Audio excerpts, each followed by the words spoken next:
Having trouble downloading offline languages in your Translate app?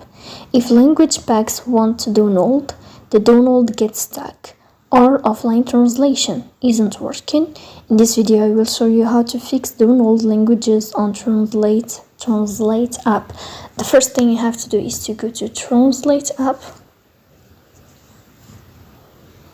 Here in this page, you will move to settings. You will tap on, we'll go to settings, and then you click on settings again, and then in this page you will, not here, when you click on settings you will go to downloaded languages, and here you can find your downloaded languages, and you can download the languages that you want here, as you see, and you can delete the languages that you don't want to add it. So this is how it works. If you are enjoying watching this video, do not forget to support us by liking.